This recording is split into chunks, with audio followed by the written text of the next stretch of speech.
Hello বন্ধুরা, সবাই কেমন আছেন? আমি আজ চলে এসেছি দ্য প্যালেস লাক্সারি রিসোর্টে। শুরুতে তারা আমাদেরকে ওয়েলকাম ড্রিঙ্কস দিয়ে আপ্যায়ন করে নেয়। আমাদের রুমটা ছিল 4 তলায়। লিফট থেকে নামার পর এরকম একটা সুন্দর হল রুম পেয়ে গেছি। আমরা আস্তে আস্তে রুমে ঢুকে গেলাম। প্রথমেই পরে ডান পাশটাতে ওয়াশরুম, তারপর একটা সুন্দর মিরর, কিছু টেবিল চেয়ার। এটা খুব কমফোর্টেবল ছিল।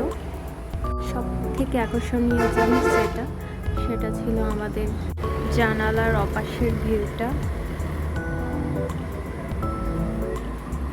জাস্ট অসাম ছিল। মনে হচ্ছিল আমি পৃথিবীর এক প্রান্ত থেকে অন্য প্রান্ত দেখতে পাচ্ছি নিচে। আর এটা হচ্ছে নিচের ভিউ। আমার ছেলে তো দেখার জন্য পাগল হয়ে গেছে, আর আরেকজন এসে শুয়ে পড়েছে, খুব ক্লান্ত, তার খুব জার্নি হয়েছে। এখন চলে যাচ্ছি সুইমিং করতে। আমি আমার ছেলেকে নিয়ে নেমেছি। সে তো খুবই এক্সাইটেড ছিল, একদম হাসতে হাসতে খেলতে খেলতে উঠতেই চাচ্ছিল না। তারপর আমরা চলে এসেছি কিডস জোনে, খেলাধুলার জন্য, বসার জন্য। এখানে অনেক ধরনের রাইড রাখা হয়েছে। সময়টা ছিল দুপুর।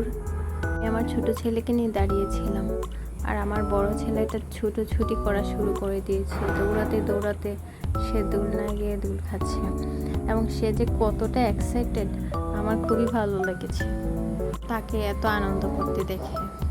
বিকেলবেলা আমরা ঘোরার জন্য একটু বের হয়েছি। বিকেলের ভিউটা অসাধারণ, ঠিক সন্ধে নামার মুখে।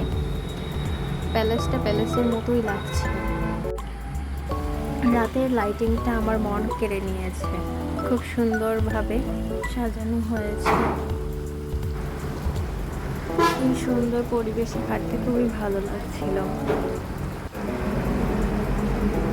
তারপর আমরা বাহিরের দিকটাতে গেলাম।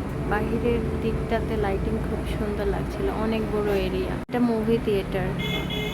আমরা হাঁটতে হাঁটতে মুভি থিয়েটারে চলে গিয়েছি। তারপর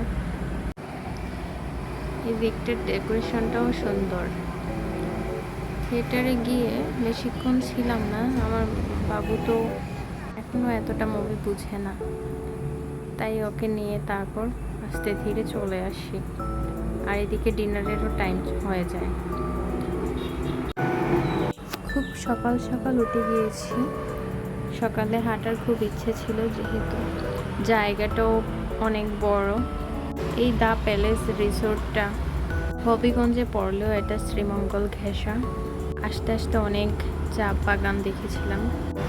এটাতে আসার পর মনে হয়েছিল আমি অন্য কোথাও চলে এসেছি। সব কিছু এত গুছানো, এত ছিমছাম ছিল, আর এরিয়াটা অনেক বড় ছিল। আমি তো অনেক এনজয় করেছি।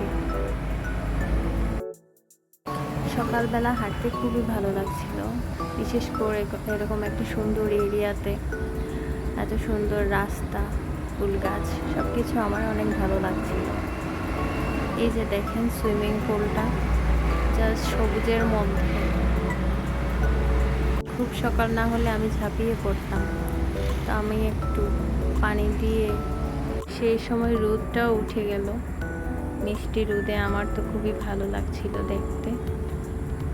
আশপাশে পাখির শব্দ, এদিকে পানির কলকল শব্দ, জাস্ট আমার খুবই ভালো লেগেছে। চারপাশটা আমি আবার হেঁটে হেঁটে দেখাচ্ছি। এই দেখেন কি সুন্দর একটা ভিউ, আর বাতাস জাস্ট মনোমুগ্ধকর। এই দিকটাতে বিভিন্ন পশু পাখিও আছে, বানর আছে বিভিন্ন ধরনের। তাদের একটা চিড়িয়াখানাও হচ্ছে, যেখানে উট পাখি আর বিভিন্ন ধরনের হরিণ আমি দেখতে পেয়েছি। তারপর এগুলো দেখা শেষে আমরা হাঁটতে হাঁটতে আমাদের গন্তব্যের দিকে ছুটলাম। হাঁটতে সত্যি কথা বলতে কি খুব ভালো লাগছিল। এমনিতেই সকালে উঠাও হয় না, হাঁটা তো হয়ই না। রাস্তাগুলো দেখেন, একদম বাঁধানো, উঁচু নিচু রাস্তাগুলা পার হয়ে যেতে একটু সাবধানেই থাকতে হবে। এখানকার সবগুলা কটেজ, সবগুলা ভিলা অনেক সুন্দর। আপনারা আসলে অনেক এনজয় করতে পারবেন। আমরা তারপর একটু রেস্ট নিয়ে পরে বের হয়ে গেলাম লেক দেখার জন্য। লেকটা অনেক বড়, কেউ চাইলে নৌকাও ব্যবহার করতে পারেন, নৌকা দিয়ে ঘুরে দেখতে পারেন সম্পূর্ণ লেকটা। কিন্তু আমরা একটু বেশি সকাল চলে গেছি, তাই নৌকাটা পাইনি। খুব সুন্দর ছিল। দেন আমরা রুমে চলে যাই, আজকে আমাদের চেক আউট করবো। সবাই ভালো থাকবেন।